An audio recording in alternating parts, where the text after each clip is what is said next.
T'as déjà dû voir ces vidéos? Des gens sur qui on jette des seaux d'eau et qui restent parfaitement secs. Le tout grâce à un matériau, le Gore-Tex. C'est un petit carré de carton accroché à une veste qui est hyper fort dans l'imaginaire des consommateurs. Aujourd'hui, ce matériau, c'est la star des vêtements techniques, mais pendant des années, il a laissé des traces dans un endroit qu'il voulait absolument protéger, la nature. Mais imagine que le même matériau qui fait la fortune de Gore soit aussi en train d'empoisonner l'endroit où on l'utilise.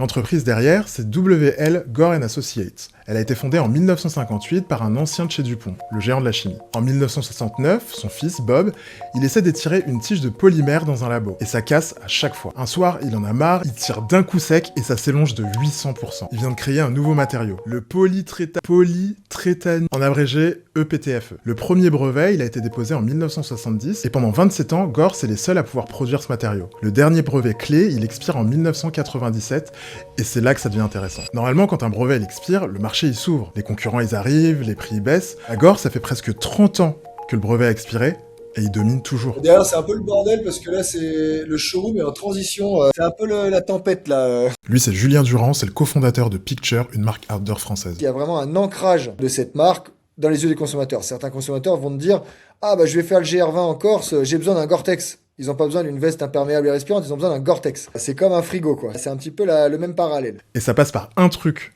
que t'as forcément vu, ce losange noir. C'est un petit carré de carton accroché à une veste qui est hyper fort dans l'imaginaire des consommateurs, dans le sens où il est stipulé garantie de vous garder au sec sur l'intégralité de ces étiquettes depuis les années 90. La promesse de Gore-Tex, c'est si la veste fuit, il la répare, la remplace ou te la rembourse. Ce losange, c'est un signe de confiance. C'est une marque qui a quand même su, en termes de R&D, toujours faire évoluer sa membrane pour faire partie des membranes haut de gamme du marché.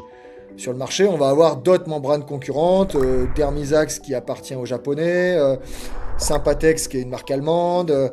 On pourrait citer une multitude de marques qui amènent des niveaux de performance plus ou moins équivalents, mais qui en termes de notoriété n'ont pas la notoriété de Gore-Tex. Et cette boîte, dont peu de gens connaissent le vrai nom, elle pèse près de 5 milliards de dollars de chiffre d'affaires, il y a 13 000 employés, une position dominante sur un marché qui est estimé à plus de 2 milliards de dollars par an, mais à côté de ça, ils fabriquent aussi des implants médicaux, des câbles pour l'aérospatiale, des cordes de guitare. Il y a également des gaines pour les câbles électriques, également des prothèses pour la chirurgie cardiaque. Tous avec le même matériau de base. Et ça va encore plus loin, parce que chaque fabricant qui veut utiliser les membranes Gore-Tex doit utiliser les machines Gore, louées par Gore, acheter des bandes d'étanchéité Gore, mettre Gore-Tex dans le nom du produit, coudre le losange sur l'étiquette, embosser le logo sur chaque article. On va vraiment avoir une marque qui premiumise le produit plus que la valeur intrinsèque du produit.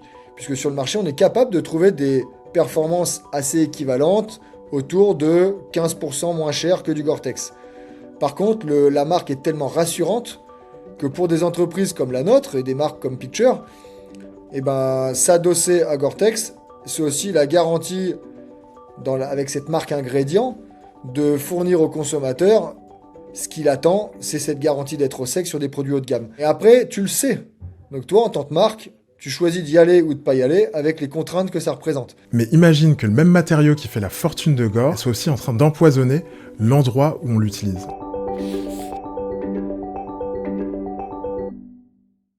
Faut savoir ce qu'il y a dans une veste Gore-Tex. Je vais chercher un morceau d'échantillon.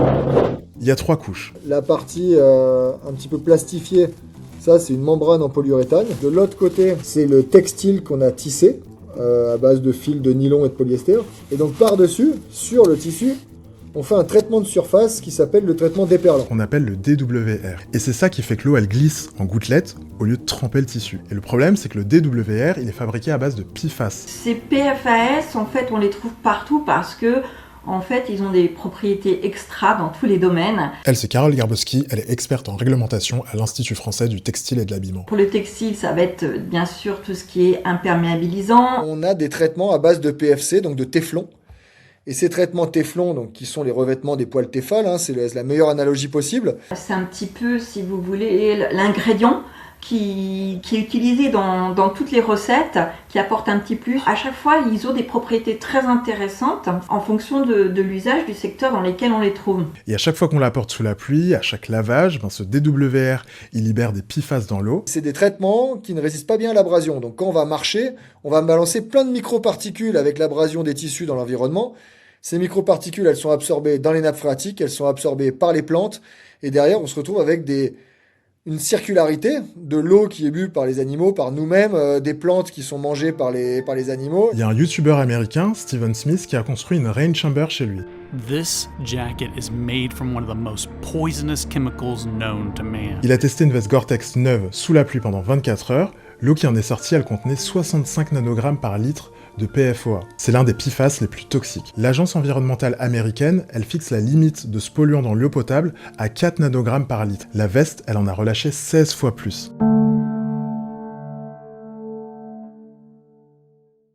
En février 2025, la France elle vote l'interdiction des PFAS dans les vêtements. L'entrée en vigueur c'est janvier 2026 et c'est le premier pays européen à le faire. Et en 2030, cette interdiction elle s'étendra à tous les textiles. Alors la loi elle interdit les PFAS mais pas les vêtements Gore-Tex qui entre-temps se sont mis en conformité. Sauf qu'il y a des marques qui n'ont pas attendu que la loi les y oblige. Picture Organic Clothing, ils utilisent plus aucun PFAS depuis 2017, 9 ans avant la loi. 2017, on prend connaissance de l'impact ultra néfaste des PFAS sur l'environnement. Et donc, on prend la décision de dire à l'avenir, il n'y aura zéro PFAS, zéro PFC dans les vêtements Picture. Mais c'est pas les seuls. Patagonia, Vaude ont fait des choix similaires. Le secteur de l'outdoor a été quand même le premier secteur à se préoccuper de l'impact environnemental de ces substances. Certaines grandes marques se sont fixées des objectifs de supprimer ces PFAS de leur collection progressivement. Elles se sont donné les moyens en R&D, elles se sont donné parfois des moyens pour des fois trouver d'autres technologies. Et fin 2022, Gore sort une nouvelle membrane sans PFAS. Et c'est seulement à ce moment-là que Picture accepte de travailler avec eux. Nous, Gore-Tex, on a commencé il y a 2 ans, quand la formule Gore-Tex a changé pour envisager une sortie des PFC. Le secteur outdoor a bougé, Gore-Tex est conforme, mais les PFAS qui ont été utilisés pendant 50 ans, eux, ils n'ont pas disparu. Pendant que je bouclais le montage, je suis tombé sur le reportage de Hugo Coignard pour Reporter. Alors lui, il est plus sur l'aspect sanitaire, mais le reportage, il est génial. Il est allé à la rencontre des habitants qui habitent à proximité des usines de Gore et des conséquences que ça a pu avoir sur leur santé. Si ça t'intéresse, je te mets le lien en description. On a contacté Gore-Tex aussi, et voici leur réponse.